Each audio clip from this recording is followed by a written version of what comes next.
सुप्रभात बच्चों, मेरे इस ऑनलाइन वीडियो में आप सभी का स्वागत है। मैं सपना गुप्ता।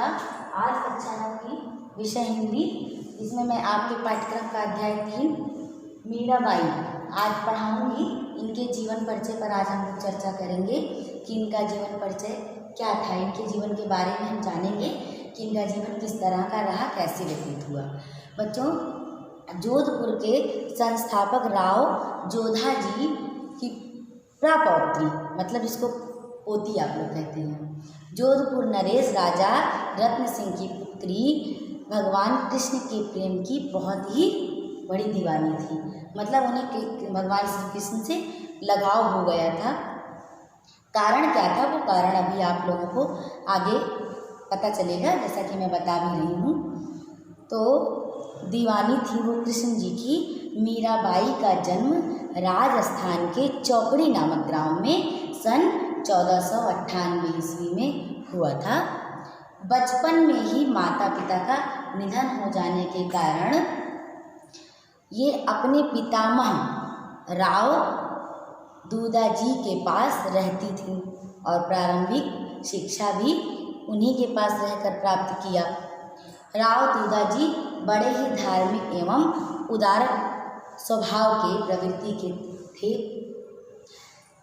और फिर जिनका प्रभाव मीरा के जीवन पर पूर्ण रूप से पड़ा।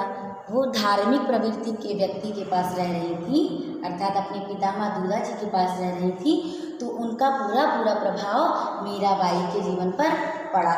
वो भी धार्मिक ही रही। फिर इनका विवाह 8 वर्ष की मीरा ने जब श्री कृष्ण को पति के रूप में स्वीकार कर लिया, तो ऐसा बताया जाता है कि इनका विवाह चित्तौड़ के महाराजा राणा सांगा के ज्येष्ठ पुत्र भोजराज के साथ हुआ। महाराणा सांगा के ज्येष्ठ पुत्र, बड़े पुत्र, ज्येष्ठ का मतलब बड़े पुत्र भोजराज के साथ हुआ। विवाह के कुछ वर्ष बाद ही मीरा जो है विधवा हो गई। उनके पति भोजराज की मृत्यु हो गई।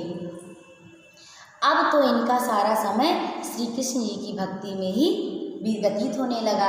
ये श्री कृष्ण की भक्ति में ही लीन रहने लगी, क्योंकि उनके पति की मृत्यु हो चुकी थी और इनके पास अब कोई आश्रय नहीं था कि अपना जीवन ये किस प्रकार व्यतीत करें। तो ये श्री कृष्ण की भक्ति का, उनके चरित्र का गुणगान करने लगी और उनकी भक्ति में लीन रहकर ही अपना जीवन व्यतीत करने लगी। मीराबाई श्री कृष्ण को अपना प्रीतम मान करके उनके विरह के ही पद हमेशा गाया करती थी। वह साधु संतों के साथ कीर्तन एवं नृत्य करती थी और उसी श्री कृष्ण भगवान को अपना इष्ट देव मानकर उन्हीं के गान कर करके नृत्य किया करती थी। और इसी प्रकार उनका जीवन श्री कृष्ण की भक्ति में व्यतीत होने लगा और यहाँ तक कि उन्होंने पति की मृत्यु के बाद ही श्री कृष्ण को अपना पति मन ही मन स्वीकार कर लिया था। तो इस तरह उनका जीवन। और अब ऐसा भी बताया जाता है कि राणा सांगा के दुर्व्यवहार से दुखी होकर मीरा जो है वृंदावन भी चली गई।